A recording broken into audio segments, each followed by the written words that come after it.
أعوذ بالله من الشيطان اللعين الرجيم بسم الله الرحمن الرحيم الحمد لله رب العالمين الصلاة والسلام على خاتم الأنبياء والمرسلين وعلى أهل بيته الطيبين الطاهرين المعصومين ولعنة الله على أعدائهم أجمعين من يوم هذا إلى قيام يوم الدين. أما بعد فقد قال الله سبحانه وتعالى في محكم كتابه بسم الله الرحمن الرحيم لقد كان لكم في رسول الله أسوة حسنة لمن كان يرجو الله واليوم الآخر وذكر الله كثيرا. صلوات پر محمد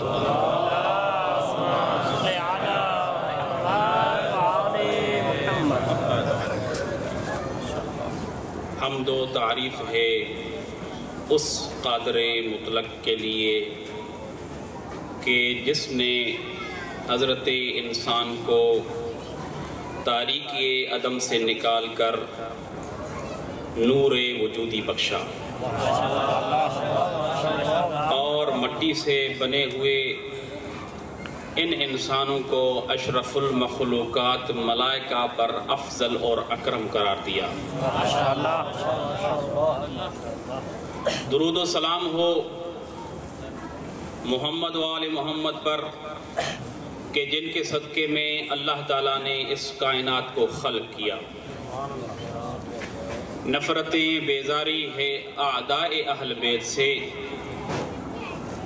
کہ اگر نہ ہوتے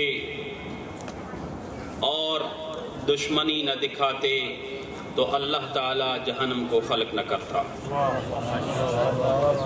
سامعین گرامی قدر، میں ایک ادنا سا طالب علم ہوں، آپ جانتے ہیں. فقط اس عنوان سے کہ ذاکرین امام حسین علیہ السلام میں میرا بھی شمار ہو، آپ کے سامنے حاضر ہوا ہوں. وَإِلَّا حقیقت میں جو نورانی چہرے میرے سامنے بیٹھے ہیں وہ کافی علم و عمل اور خطابت ہر لحاظ سے مجھ سے افضل اور برتر موجود ہیں.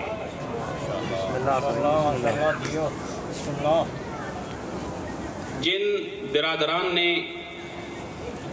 اس عشرے کا اہتمام کیا ہے وہ واقعاً قابل تحسین ہیں اور خداوند متعال سے دعا ہے کہ فرش عزا کے بچھانے میں، حسینیہ کو مزین کرنے میں، نوحہ پڑھنے، نیاز پکانے، سبیل چلانے اور اس کے علاوہ جتنے بھی اعمال اور اس مجلس عزا اور عشرہ محرم الحرام کے منعقد ہونے میں جس برادر اور طالب علم نے انجام دیا ہے، خداوند متعال سے دعا ہے کہ بحق حسین علیہ السلام ان کو شرف قبولیت عنایت فرمائے اور ان تمام محترم طلاب کرام کی علم و عمل میں اضافہ فرمائے اور ان کے مرحومین کے درجات بلند فرمائے. مل کر درود پڑھیں محمد و آل محمد کی ذات.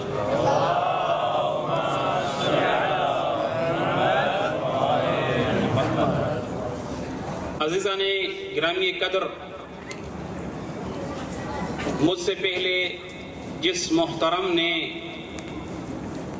آپ کے سامنے ذکر امام حسین علیہ السلام اور اصحاب باوفا کا ذکر کیا، انہوں نے بھی سورہ احزاب کی ایک آیت پڑھی اور میں بھی اسی سورہ احزاب کی آیت نمبر 21 پڑھ رہا ہوں. اس نے اتفاق ہے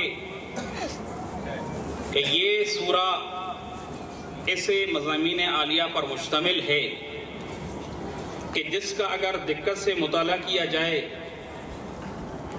تو کافی ساری چیزیں جو آج تک مخفی ہیں وہ واضح ہو جائیں گی۔ سبحان اللہ۔ سورہ کے مختصر تفسیر اور اس کے شان نزول میں موجود روایات کی طرف جانے سے پہلے مقدمتاً کچھ فقرات عرض کرنا چاہتا ہوں، اور وہ یہ کہ تحریک کربلا یہ کوئی عام واقعہ نہیں ہے، بلکہ تحریک کربلا عرفان کی وہ منزل ہے جہاں پر بندے کو فقط خدا ہی خدا ملتا ہے۔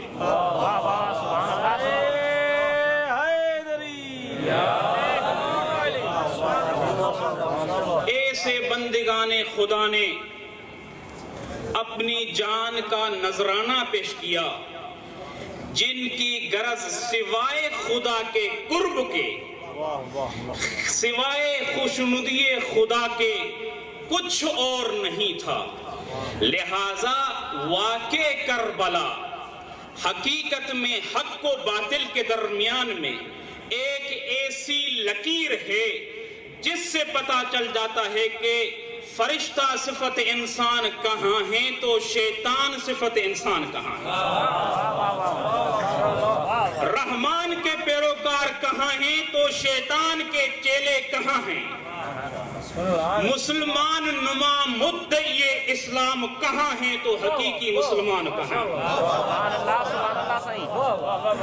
میرے محترم سامعین، واقع کربلا نے حق و باطل کے درمیان میں ایک ایسا فیصلہ کر دیا تا قیام قیامت وہ جو انسان ظاہراً اسلام کا نقاب پہنے ہوئے نفاق کی صورت میں زندگی گزار رہے تھے،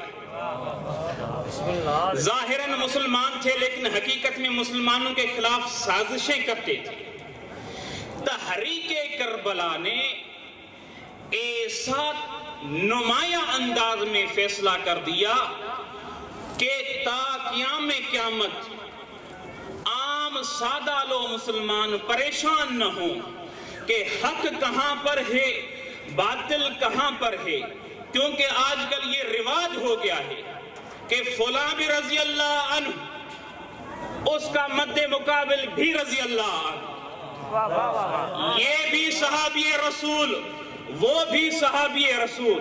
کیسے پتا چلے کہ حق کس کے ساتھ تھا، باطل پر کون تھا؟ کربلا کے واقعے نے یہ واضح کر دیا کہ جو حسین کے ساتھ ہے وہ حق پر ہے، اور جو آواز حسین کے خلاف اٹھے وہ باطل پر ہے۔ یہی تو سبب ہے کہ آج بھی اگر ایام محرم الحرام آتے ہیں، کہیں پر جلوس ہوتے ہیں، کہیں پر سبیلیں لگائی جاتی ہیں، کہیں پر امام بارگاہ اور حسینیات سجائی جاتی ہیں، تکلیف ان کو نہیں ہوتی جو خرچ کرتے ہیں، تکلیف ان کو نہیں ہوتی جو اس سخت معاشی حالات میں اپنا پیسہ اس پہ صرف کرتے ہیں، تکلیف ان کو ہوتی ہے جو حسین سے دشمنی اور بغض رکھتے ہیں۔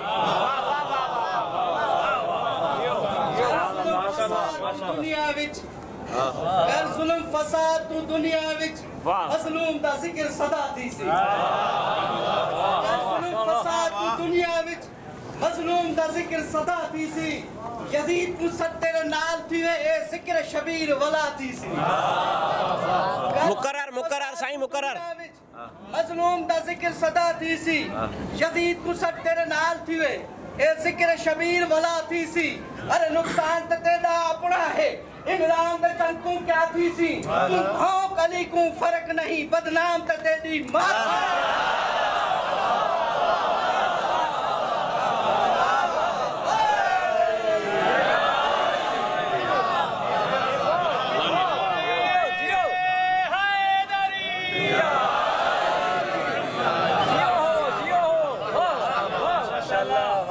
تحریک کربلا ایسا واقعہ ہے جس نے معاشرے میں حقیقی اسلام کا چہرہ دکھایا.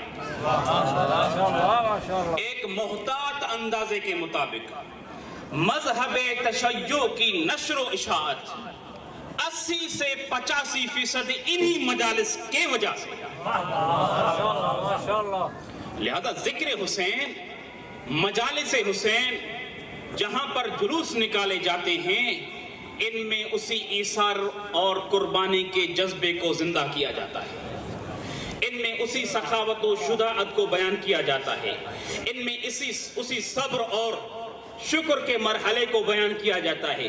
انہی مجالس میں بیان کیا جاتا ہے کہ انسان امر بالمعروف اور نہی عن المنکر کرے، اور انہی مجالس میں بیان کیا جاتا ہے کہ اگر کوئی ایسا وقت آئے جہاں پر ذلت کی زندگی گزارنی پڑے تو ذلت کی زندگی گزارنے سے عزت کی موت بہتر ہوتی ہے. عزیزان گرامی قدر، یہ درس ہے، یہ مجالس ایسا درس ہے جن سے احیاء مقاصد امام حسین علیہ السلام ہوتا ہے.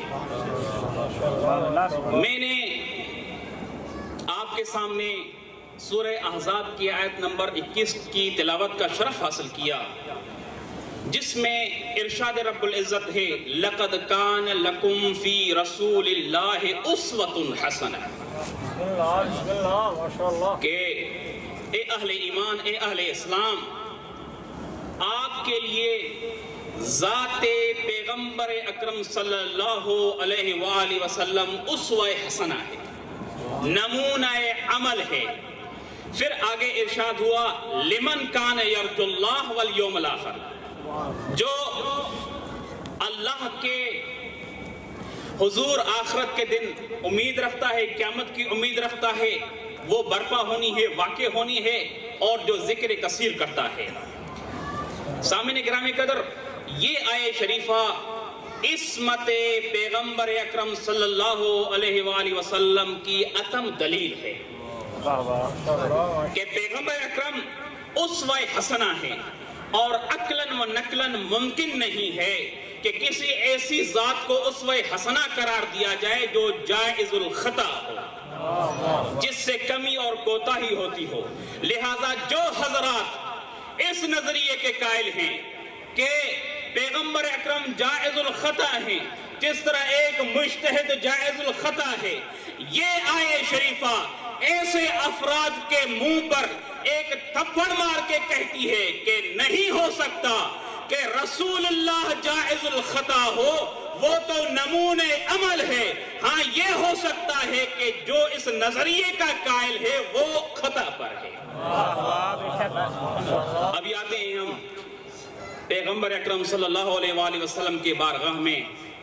یا رسول اللہ، کیونکہ رسول خدا کی ذات متفقن علیہ تمام مسلمان مانتے ہیں، اور ہم اسی اتفاق کو سامنے رکھتے ہیں کہ اے اسلام پر عمل کرنے والوں اور اے تمام مدعیان اسلام، ہم رسول اللہ کی سیرت کے کچھ پہلو آپ کے سامنے ذکر کرتے ہیں. رسول اللہ ہمارے لیے اسوہ حسنہ، رسول اللہ کی ذات ہمارے لیے نمونہ عمل ہے. ابھی ہم رسول اللہ کے بارگاہ میں آتے ہیں. یا رسول اللہ، آپ بتائیے کہ ہمیں کس سے محبت کرنی چاہیے اور کس سے نفرت کرنی چاہیے؟ کون ہے جو محبت کے لائق ہے اور کون ہے جو لعنت کے لائق ہے؟ کون ہے جن پر آیات اتری ہیں اور وہ کون ہے جن پر لعنت اتری ہے؟ کون ہے جن کی وجہ سے بقاء کائنات ہے، جو علم و عمل کا منبع ہیں، اور کون ہے جو مرکز جہل ہیں؟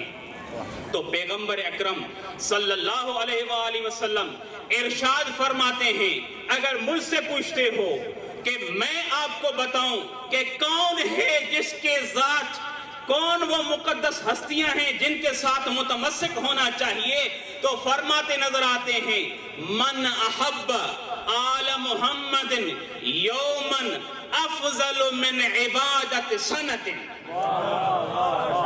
کہ جو شخص آل محمد کے ساتھ محبت رکھتا ہے، اس کی یہ ایک دن کی محبت 360 یا 65 دن کی عبادت سے زیادہ افضل ہے۔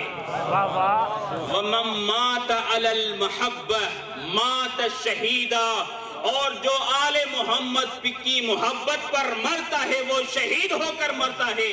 رسول اللہ فرماتے ہیں لِكُلِّ شَيْءٍ أَسَاسٌ وَأَسَاسُ الْإِسْلَامِ حُبُّنَا أَهْلَ الْبَيْتِ۔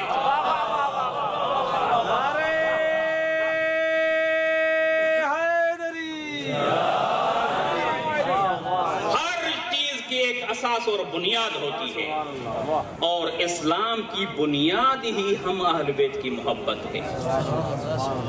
اور فرماتے ہیں لا یؤمن عبد حتی ان اکون احب الیہ من نفسہ وَأَهْلِ بَيْتِي أَحَبُّ إِلَيْهِ مِنْ أَهْلِ بَيْتِهِ وَعِتْرَتِي أَحَبُّ إِلَيْهِ مِنْ عِتْرَتِهِ وَذَاتِي أَحَبُّ إِلَيْهِ مِنْ ذَاتِهِ۔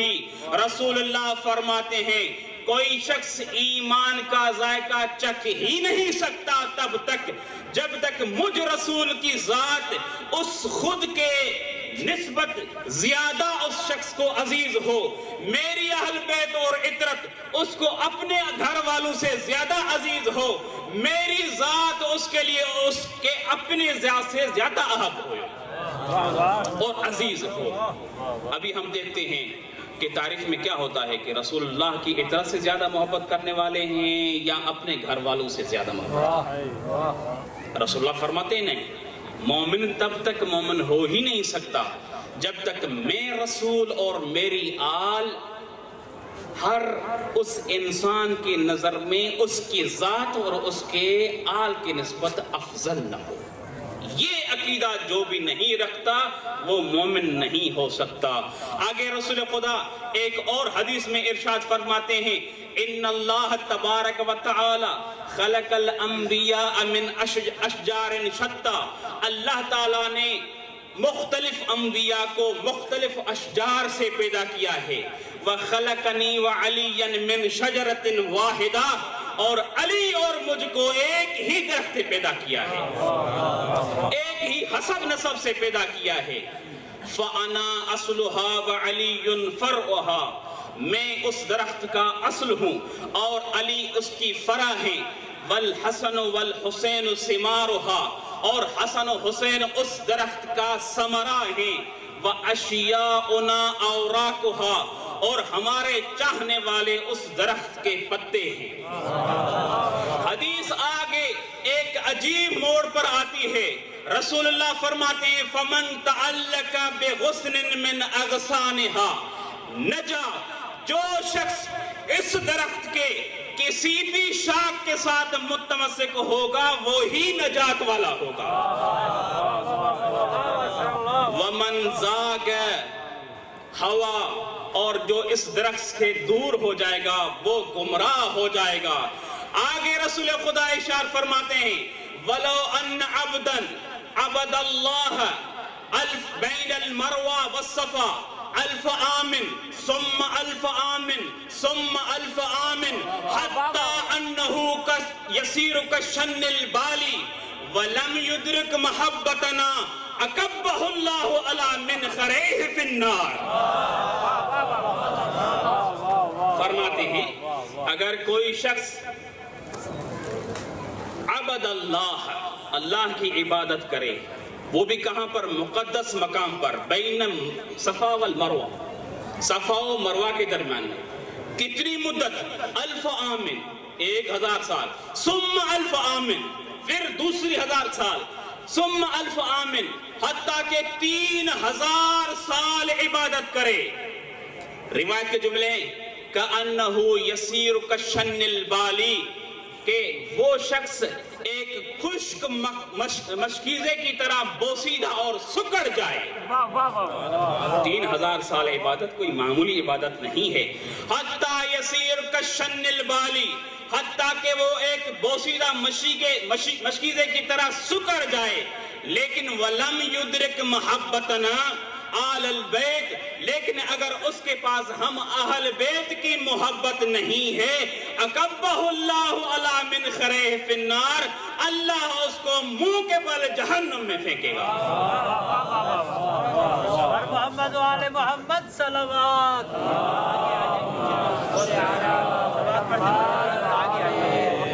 نعرہ تکبیر، نعرہ رسالت، یا رسول اللہ، نعرہ حیدری، یا علی محمد و آل محمد صلوات، اللہم صلی علی محمد و آل محمد۔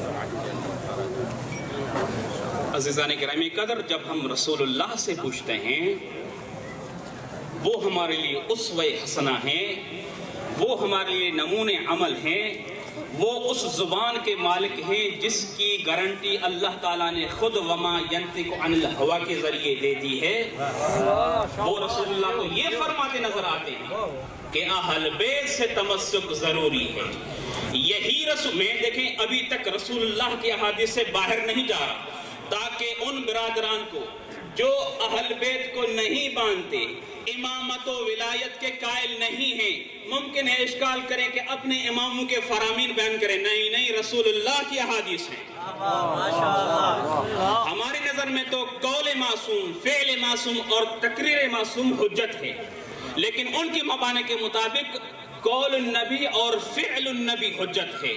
ہم ابھی تک قول النبی سے اسوہ حسنہ لے رہے ہیں، رسول اللہ کی احادیث بیان کر رہے ہیں جو ہمارے لیے نمونہ عمل ہیں۔ ایک اور حدیث میں پیغمبر اکرم صلی اللہ علیہ وآلہ وسلم یہ فرماتے ہوئے نظر آتے ہیں، ما بال اقوام اذا ذکر عندهم آل عمران و آل ابراہیم استبشروا، لوگوں کو کیا ہو گیا ہے کہ جب ان کے سامنے آل ابراہیم اور آل عمران کا ذکر کیا جاتا ہے تو خوش ہوتے ہیں۔ وَإِذَا ذُكِرَ عِدَّهُمْ آلُ مُحَمَّدٍ اِشْمَعَزَّتْ قُلُوبُهُمْ، لیکن جب ان کے سامنے آل محمد کا ذکر ہوتا ہے تو ان کی دلیں ہلکی ہو جاتی ہیں، ان کے چہرے اتر جاتے ہیں۔ رسول اللہ فرماتے ہیں، وَالَّذِي نَفْسُ مُحَمَّدٍ بِيَدِهِ وَلَوْ أَنَّ أَحَدًا وَافَى بِعَمَلِ 70 نَبِيًّا مَا قَبَلَ اللَّهُ مِنْهُ حَتَّى أَقَرَّ بِوِلَایَتِي وَبِوِلَایَتِ عَلِيِّ بْنِ أَبِي طَالِبٍ۔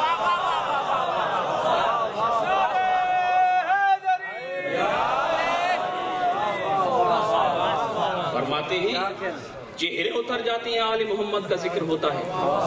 بسم اللہ، کوئی شخص 70 انبیاء کے اعمال کے ساتھ بھی آئے، اس کے وہ اعمال جب تک ولایت نہ ہو، ہماری امامت کا قائل نہ ہو، تب تک اس کے وہ اعمال اس کے منہ پہ پھینکے جائیں گے، وہ اس کے اعمال اس کے کام کے نہیں رہیں گے۔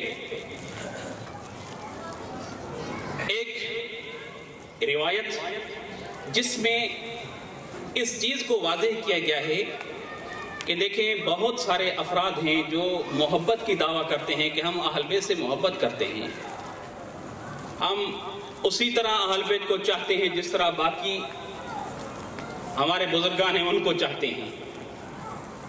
یہ روایت حقیقت میں سورہ احزاب کی ہی 4 نمبر آیت ہے، جس میں ارشاد رب العزت ہوتا ہے، ما جعل اللہ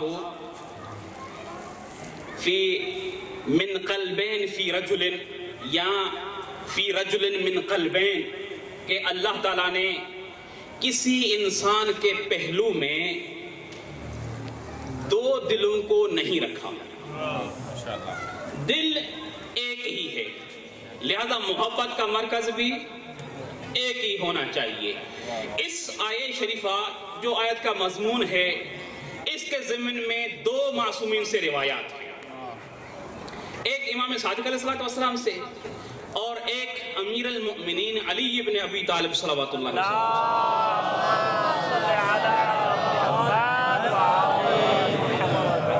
وسلم، جس میں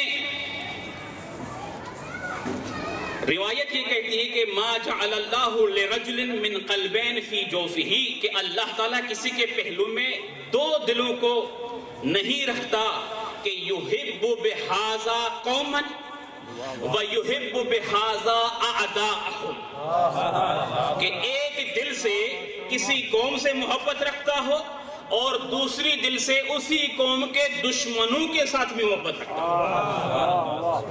علی بھی رضی اللہ عنہ اور حق پر پہ، مد مقابل بھی حق پر، جناب سیدہ بھی حق پر، اور دروازہ جلانے والے پر بھی حق پر۔ نہیں ہو سکتا بھائی، ایک طرف کو ماننا پڑے گا۔ روایت یہ کہتی ہے کہ جب معصوم سے یہ پوچھا گیا کہ آیا ممکن ہے کہ ایک انسان دو گروہ کی محبت ایک دل میں سما سکے؟ معصوم فرماتے ہیں ممکن نہیں ہے، اور شاہد مثال اور اس کے خلاف یہ سورہ احزاب کے آیت نمبر 4 ہے، جو صراحت سے کہہ رہی ہے کہ اللہ تعالیٰ نے ایک انسان کے جوف میں ایک سے زیادہ دل نہیں رکھا، لہذا فمن اخلص محب احبنا، جو شخص ہم سے خالص محبت کرتا ہے۔ روایت کا مضمون یہ ہے، پھر آگے روایت کرتی ہے کما ان النار یخلص الذهب لا قدر فیہ، جس طرح آگ اگر سونے کو آگ کے اوپر رکھا جائے تو خالص سونا علیحدہ ہو جاتا ہے اور مٹی علیحدہ ہو جاتی ہے۔ امام فرماتے ہیں فمن اراد ان یمتحن قلبہ، جو شخص یہ چاہتا ہے کہ اپنی ہی دل کا یہ امتحان لے کہ وہ ہم سے خالص محبت کرتا ہے یا نہیں کرتا، تو وہ یہ دیکھ لے کہ وہ فقط ہم سے محبت کرتا ہے یا ہمارے اعداء سے بھی محبت کرتا ہے۔ فمن اخلص احبنا ولا یشارک فی حبنا اعداءنا، اور ہماری محبت کے ساتھ ہمارے دشمنوں کو شامل نہیں کرتا، وہ سمجھ لے اس کی محبت خالص ہے۔ لیکن جو ہمارے لیے بھی کہتا ہے کہ ان کو بھی مانتے ہیں، دشمنوں کو بھی مانتا ہے، امام فرماتا ہے واللہ عدوہم والجبرائیل والمیکائیل واللہ عدو للکافرین، جو شخص یہ دعویٰ کرتا ہے کہ علی سے بھی محبت کرتا ہوں، اس کے دشمن سے بھی محبت کرتا ہوں، امام کہتا ہے یہ جھوٹ بول رہا ہے، اللہ بھی اس کا دشمن ہے، جبرائیل بھی اس کا دشمن ہے، اور اللہ ہمیشہ کافروں کا دشمن ہی ہوتا ہے۔ لہٰذا اشتباہ میں نہ جائیں گے، بہت سارے سوشل میڈیا پہ مفتی ہیں جو کہتے ہیں کہ ان کا بھی احترام کرتے ہیں ان کا بھی احترام کرتے ہیں۔ نہیں ہو سکتا، اگر آپ آل محمد سے محبت کرتے ہیں تو دشمنوں سے نفرت کرنی پڑے گی۔ اللہ تعالیٰ نے دو دلوں کو نہیں رکھا، یہی سبب ہے کہ خالص محبت دیکھنی ہو کہ اہل بیت کے ساتھ خاص عشق، خالص محبت کس طرح کی جاتی ہے، تو اصحاب امام حسین علیہ السلام پر نظر دوڑائیے۔ عزیزان گرامی قدر، یہ معصوم کی زبان گارنٹی دے رہی ہے کہ انی لا اعلم اصحابا اوفا ولا خیرا من اصحابی۔ معصوم کی نگاہ حضرت آدم سے لے کر خاتم تک اور امیر المومن سے لے کر جناب امام حسن علیہ السلام تک جتنے اولیاء انبیاء اوصیاء کے اصحاب گزرے ہیں سب پر نظر تھی، لیکن یہ شہادت دیتے ہوئے نظر آتے ہیں کہ میرے صحابہ سے زیادہ وفادار کسی کے صحابی نہیں گزرے۔ اور اگر آپ اصحاب امام حسن علیہ السلام کے مخصوص لکھی ہوئی جو کتابیں ہیں ان کے اوپر ان کا مطالعہ کرتے ہیں تو یہ اصحاب صفات جمیلہ کے مالک نظر آتے ہیں۔ مشترکہ کون سی صفاتیں؟ کان ناسکن زاہدن شریفن فی قومہ یختم القرآن فی لیلت واحد۔ بریر بن خزیر حمدانی کو پڑھ لیں، ایک رات میں ایک قرآن ختم کرتا تھا، جس کے بارے میں ہے کہ 40 سال تک عشاء کی نماز کے لیے جو وضو کرتے تھے اسی وضو کے ساتھ صبح کی نماز پڑھتے تھے، پوری رات تلاوت قرآن میں صرف کرتے تھے۔ مسلم بن اوسجہ اسدی کو لے لیں، جس کے لیے بعض کتب مقاتل نے لکھا ہے کہ امام علیہ السلام نے اس کو اپنا بھائی کہا ہے، اور کافی ایسے موقع گزرے ہیں کہ امام علیہ السلام فرمائش کرتے تھے مسلم تلاوت قرآن کر کے سناؤ۔ حبیب بن مظاہر اسدی کو دیکھ لیں، امام معصوم امام حسن صلی اللہ علیہ وسلم کے کلمات ہیں کہ یہ وہ میرا صحابی ہے جو پوری رات میں قرآن کا ختم نکالتا تھا۔ مشترکہ صفات، زاہد ہیں، پرہیزگار ہیں، پوری رات عبادت میں گزارتے تھے، تلاوت قرآن سے عشق تھا، عبادت و راز و نیاز خاص خصوصیت تھی ان کی۔ نافع بن ہلال اسدی کو دیکھ لیں، زہیر بن کین کو دیکھ لیں، حنظلہ بن اسد الشبامی کو دیکھ لیں، اغایون عابس بن ابی شبیب شاکری کو دیکھ لیں، شوزب بن عبداللہ کو دیکھ لیں، عبداللہ بن عمیر کلبی کو دیکھ لیں۔ یہ وہ اعیان ہیں، ویسے تو سارے اصحاب امام علیہ السلام خاص خصوصیات کے مالک تھے۔ یہ اس وقت روئے زمین پر اگر گوہر نایاب اور موتی موجود تھے تو امام علیہ السلام نے اپنے امامت کے چراغ کے سائے میں ان کو جمع کیا تھا۔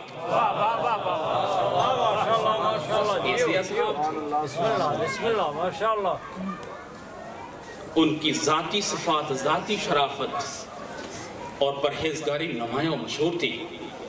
اغایون ہمارے لیے واقعاً اسوہ حسنہ ہیں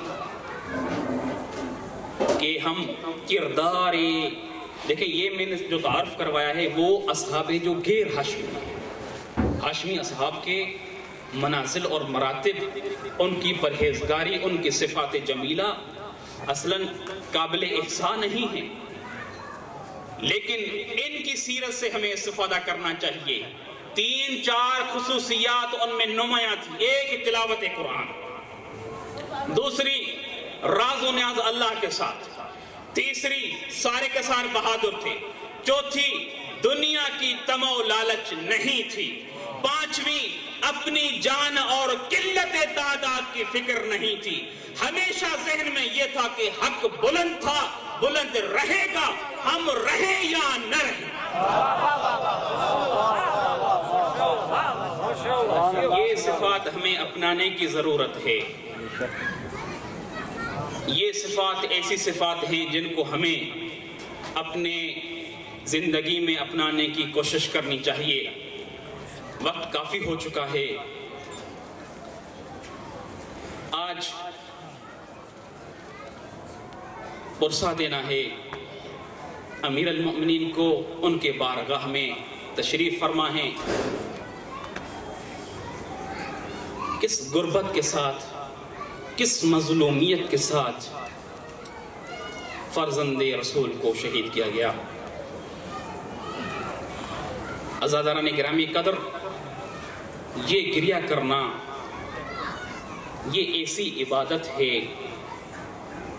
جو میرے جیسے بندے کے لیے، جس کے پاس کوئی صالح عمل ایسا نہیں ہے جو کہہ سکے کہ یہ عمل میری مغفرت کا سبب بن سکتا ہے، سوائے اس گریے کے، سوائے محبت حسین کے، ان کے لیے یہ توشہ ہے، قبر اور آخرت کے لیے سامان ہے۔ امام صادق علیہ السلام فرماتے ہیں، نفس المحموم لظلمنا تسبیح وہمہ لنا عبادہ۔ جو شخص مغموم ہوتا ہے، ہمارے اوپر جو ظلم کیا گیا ہے، اس کی وجہ سے اللہ تعالیٰ اس کے سانس کو اپنی تسبیح شمار کرتا ہے۔ وَهَمُّهُ لَنَا عِبَادَةٌ، اور اس کا ہمارے لیے غم کرنا عبادت ہے۔ عزاداران نے مظلوم کربلا میں گزارش کروں گا کہ اگر ممکن ہو تو لائٹ بند کر دیں تاکہ اس عبادت کے انجام دینے میں کوئی مانع نہ بنے۔ صدق مولانا علی بن موسیٰ الرضا، امام رضا علیہ السلام نے سچ کہا ہے۔ فرماتے ہیں یا ابن شبیب ان کنت باکیا لشیء فبکی علی الحسین ابن علی۔ اے فرزند شبیب، کائنات میں کوئی چیز اس کے لیے مستحق ہے کہ اس کے لیے رویا جائے تو وہ حسین ابن علی ہے۔ یا ابن الشبیب فَإِنَّهُ ذُبِحَ كَمَا يُذْبَحُ الْكَبْشُ۔ اے فرزند شبیب، میرے جد امجد کو اس طرح ذبح کیا گیا جس طرح ایک دمبے کو ذبح کیا جاتا ہے۔ وَقُتِلَ مَعَهُ 18 رَجُلًا لَا شَبِيَّ لَهُ فِي الْأَرْضِ۔ اور ان کے ساتھ 18 بنی ہاشم کے ایسے افراد شہید کیے گئے کہ پوری روئے زمین پر ان جیسا کوئی نہیں تھا۔ یا ابن شبیب لقد بکت السماوات والارض لقتلہ، میرے جد امجد کے قتل پر آسمان و زمین روئے ہیں۔ یا ابن شبیب ان کنت بکیت علی الحسین ویسیر دموعک علی خدیک غفر اللہ لک کل ذنب اذنبتہ صغیرا کان ام کبیرا قلیلا ام کان کثیرا۔ اے فرزند شبیب، اگر میرے جد امجد کے مسائل پر روتے ہو اور تمہارے رخسار سے یہ جو رونے کا پانی ہے اور وہ قطرات جاری ہوتے ہیں، اللہ تعالیٰ تمہارے تمام گناہوں کو معاف کر دیتا ہے۔ صغیرن کان ام کبیرن، چاہے وہ گناہان صغیرہ ہو یا کبیرہ ہو، قلیلن ام کان کثیرن، تھوڑے گناہ ہو یا زیادہ گناہ ہو۔ عزاداران مظلوم کربلا، یہ رونا ایسی عبادت ہے کہ جناب سیدہ مظلوم کربلا کی شہادت کا واقعہ جب رسول خدا سے سنتی ہیں تو فرماتی ہیں یا رسول اللہ، جب میرا بیٹا شہید کیا جائے گا، نہ آپ ہوں گے، نہ میں ہوگی، نہ حسن ہوگا، نہ علی ہوگا، پھر میرے بیٹے پر کون گریہ کرے گا؟ رسول اللہ فرماتے ہیں گھبراؤ مت بیٹی، اللہ ایک قوم کو پیدا کرے گا جو جن کے جوان ہمارے جوانوں پہ روئیں گے، جن کے بوڑھے ہمارے بوڑھوں پر روئیں گے۔ عزاداران مظلوم کربلا، وہی افراد آپ ہیں جو دعائیں جناب سیدہ زہرا ہیں۔ عزاداران مظلوم کربلا، میں مختصر کرتا ہلو، وہ وقت آتا ہے کہ جب امام مظلوم خیام سے ودا کرنے کے لیے آتے ہیں۔ ایک عالم دین ہے جو جناب سیدہ کے مسائل پڑھ رہے تھے امام علیہ السلام کے حرم میں۔ اس کے خواب میں جناب سیدہ آتی ہیں اور فرماتی ہیں اے عالم دین، تم میرے بیٹے کے وہ مسائل پڑھو جب میرا بیٹا اپنے اہل حرم کو چھوڑ کر مقتل کی طرف جا رہا ہے۔ آپ اندازہ لگائیے میرے معزز سامعین، وہ بیویاں جو رسول اللہ کی مزار پر رات کو نکلتی تھی، وہ بیویاں جن کے پردے کا اتنا اہتمام کیا جاتا، آخری سہارا ہیں، کربلا کا وہ جنگل و بیابان ہے، فرزند رسول ہیں اور بیویوں کا حلقہ ہے۔ امام حسین الصلوۃ والسلام بیویوں کے طرف دیکھ رہے ہیں اور شام غریبہ کے وہ مصائب اپنے آنکھوں سے دیکھ رہے ہیں کہ میرے شہید ہونے کے بعد ان بیویوں کی رسیاں پہنائی جائیں گی، ان کے خیمے لوٹے جائیں گے، چادریں لوٹی جائیں گی، جبکہ بیویاں امام حسین الصلوۃ والسلام کا چہرہ پڑھ رہی ہیں کہ فرزند رسول کی آخری زیارت ہے، ابھی قیامت میں ملاقات ہوگی۔ عجب منظر تھا، امام علیہ الصلوۃ والسلام خیمے کے دروازے پر آتے ہیں، پھر پلٹ جاتے ہیں، خیام میں کوہرام بپا ہے۔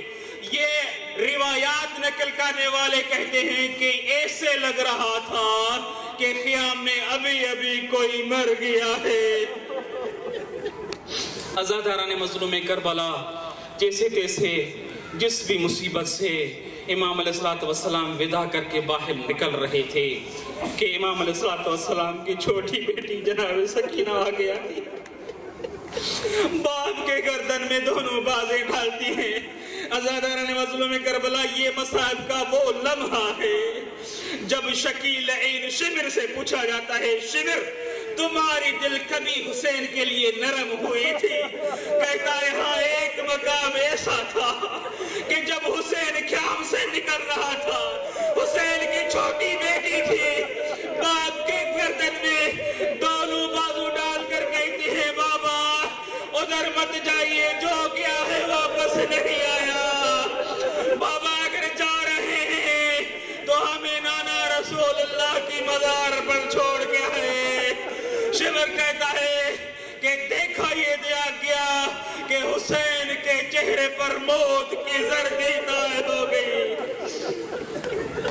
عزاداران مظلوم کربلا صبح سے لے کر لاشیں اٹھا اٹھا کے اپنے اصحاب کے، اپنے باوفا صحابیوں کے، بنی ہاشم کے، امام علیہ الصلوۃ والسلام اس حالت میں کمزور ہو گئے تھے کہ اس قابل نہیں رہے تھے کہ ابھی جنگ کر سکیں، لیکن شجاعت نبویہ اور حیدریہ کے وارث تھے، ہیبت الہیہ کے مالک تھے۔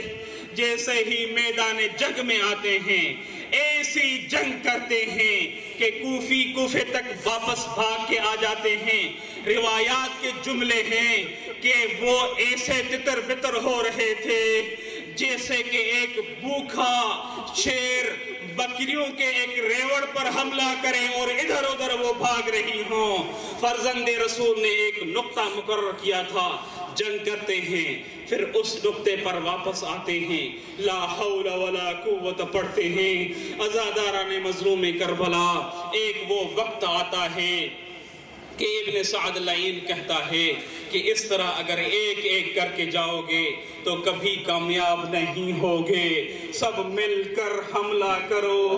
عزاداران مظلوم کربلا کچھ مقاتل کے کتب میں ملتا ہے 4000 تیر اندازوں کو حکم کیا گیا کہ فرزند رسول پر تیر اندازی کرو۔ عزاداران مظلوم کربلا اتنے تیر مظلوم کے جسم پر لگے، روایت کے جملے ہیں کہ امام کا جسم کل کنفذ ہو گیا تھا، جسم کا کوئی ایسا حصہ باقی نہیں تھا جہاں پر تیر نہ لگا ہو۔ امام علیہ الصلوۃ والسلام اپنے مقام پر واپس آتے ہیں، پھر جہاد کے لیے جاتے ہیں۔ بالآخر وہ وقت آتا ہے کہ ایک شخص وہب نالے کمینہ امام علیہ الصلوۃ والسلام کے پشت پر ایک ایسا نیزہ مارتے ہیں کہ فرزند رسول زین سے زمین پر آتے ہیں۔ جب رسول خدا کے فرزند تھوڑے سے اٹھ کے بیٹھتے ہیں، ایک لعین پیشانی پر پتھر مارتا ہے۔ عزاداران مظلوم کربلا یہ ایسے مصائب ہیں جو بیان کرنے کی سکت مجھے نہیں ہے۔ امام علیہ الصلوۃ والسلام اپنے کرتے کا ایک دامن اٹھاتے ہیں اور چہرہ صاف کرنے کی غرض سے تھوڑا سا چہرہ جھکاتے ہیں۔ ایک لعین ہے جس نے سے شعبہ تیر حضرت امام حسین علیہ السلام لگایا. امام علیہ السلام جھک جاتے ہیں. عزاداران مظلوم کربلا تیر آگے سے نکال چاہتے ہیں لیکن تیر نہیں نکل رہا.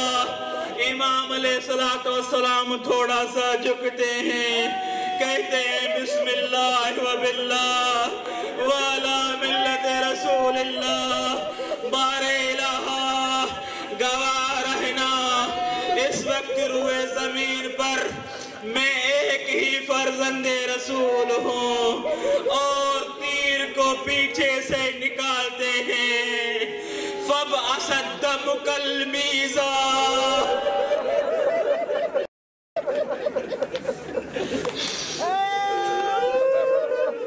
روایت کے جملے ہیں برنالے کی طرح خون جاری ہوتا ہے. جس میں مظلوم میں اتنا عذاب ہوتا ہے. کبھی اٹھتے ہیں کبھی بیٹھتے ہیں اور پھر اس مقام کے طرف بڑھتے ہیں. عزاداران مظلوم کربلا. بعض کتب مقاتل نے لکھا ہے کہ امام کا اٹھنا بیٹھنا اس وجہ سے تھا کہ جسم میں کمزوری اتنی آ گئی تھی.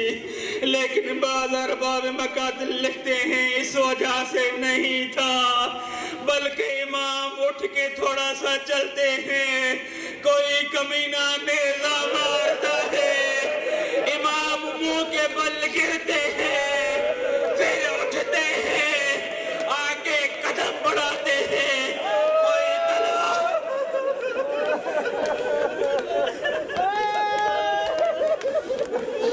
کوئی تلوار مارتا ہے, پھر مظلوم زہرا گر جاتے ہیں.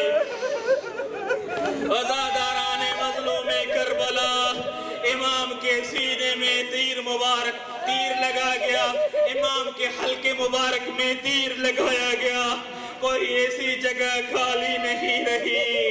پھر وہ ایک وقت آیا, ابن سعد اللعین کہتا ہے سکلتکم امہاتکم یا اہل الکوفہ اذهبوا واقطعوا رأس الحسین.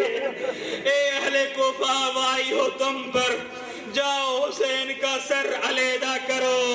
شبس ابن ربعی بڑھتے ہیں, پھر واپس جاتے ہیں. سنان بن انس بڑھتے ہیں, واپس جاتے ہیں. کولی ملعون بڑھتا ہے, واپس جاتا ہے. لیکن پھر ایک شکی آگے بڑھتا ہے. آپ اندازہ لگائیں, فرزند زہرا کا جسم خون سے اس طرح خون جاری ہو چکا تھا کہ ابھی اس کے لائق نہیں تھا کہ اس کے اوپر بوجھ رکھا جائے. کمزوری اتنے جسم میں ہو گئی تھی. عزاداران مظلوم کربلا.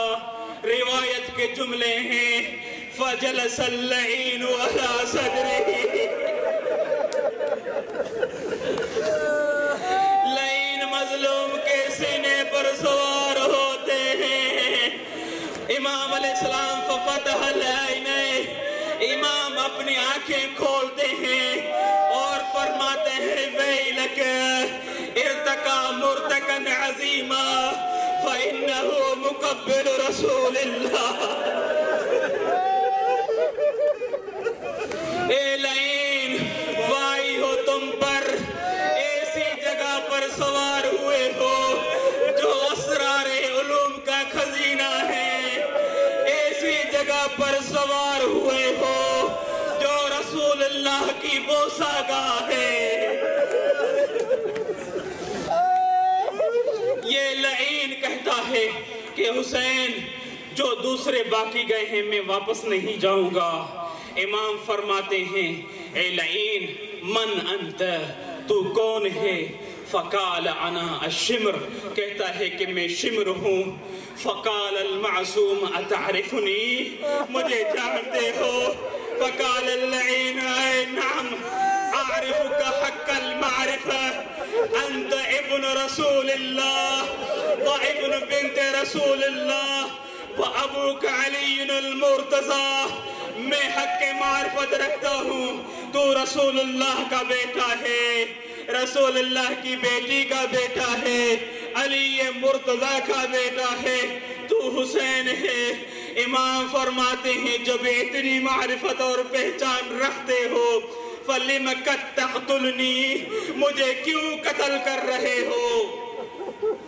عزاداران مظلوم کربلا، لعین کا جواب سنو گے، ایک کافر ہی ایسا جواب دے سکتا ہے۔ فَقَالَ أَقْتُلُكَ لِجَائِزَةٍ مِّن يَزِيدٍ، تمہیں قتل اس وجہ سے کر رہا ہوں تاکہ یزید سے انعام لے سکو۔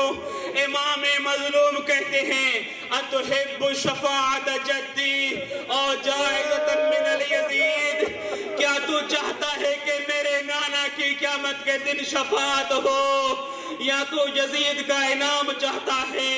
فقال اللعین دعنکم من جائزة یزید احب الی من شفاعت جدک وابی۔ عزاداران مظلوم کربلا، لعین کفرانہ جواب دیتا ہے، کہتا ہے کہ ایک کوڑی یزید سے جو ملنی ہے وہ مجھے تیرے اور تیرے نانا اور تیرے بابا کی شفاعت سے افضل ہے۔ سنو گے کہ ایک شریف ایک کمینے سے ایک سوال کر رہا ہے ان کنت مصرا علی قتلی فاعطنی شربتا من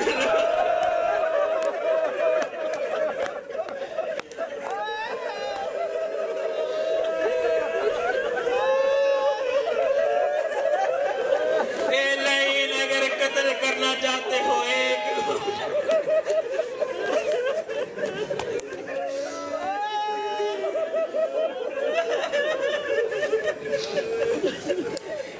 گھونٹ پانی کا دے دو۔ وہ لعین کیا جواب دے؟ ہے ہاتھ، کہتا ہے کہ یہ کبھی بھی نہیں ہو سکتا کہ میں تمہیں پانی کا گھونٹ دوں حتی اقتلک کہ تذوق الموت ہے عطشن جرعتن بعد جرعت، میں تمہیں قتل کروں گا اس حالت میں کہ موت کا ایک ایک گھونٹ پی کر شہید ہو جاؤ۔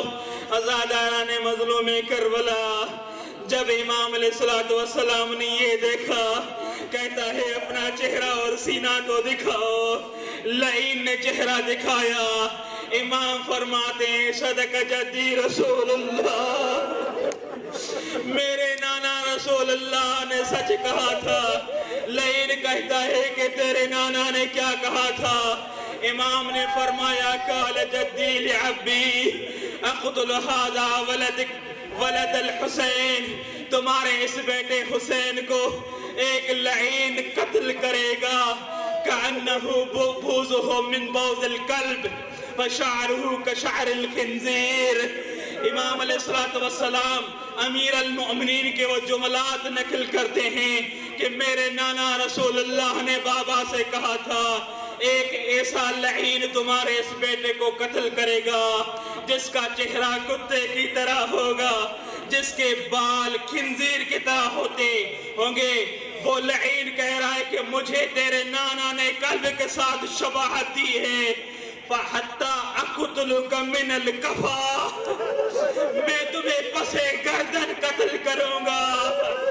عزاداران مظلوم کربلا، فَقَلَّبَ وَجْهَهُ إِلَى الْأَرْضِ، لعین جناب سیدہ کے مظلوم کا چہرہ زمین کے طرف پھیرتے ہیں۔ عزاداران مظلوم کربلا، فَضَرَبَهُ 12 ضربة،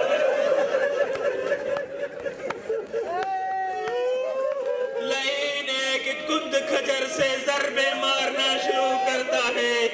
عزاداران مظلوم کربلا، سارے طالب علم بیٹھے ہیں، آج کو پتا ہے کہ شریعت محمدی میں یہ حکم ہے کہ ایک جانور کو دوسرے جانور کے سامنے ذبح نہ کرو۔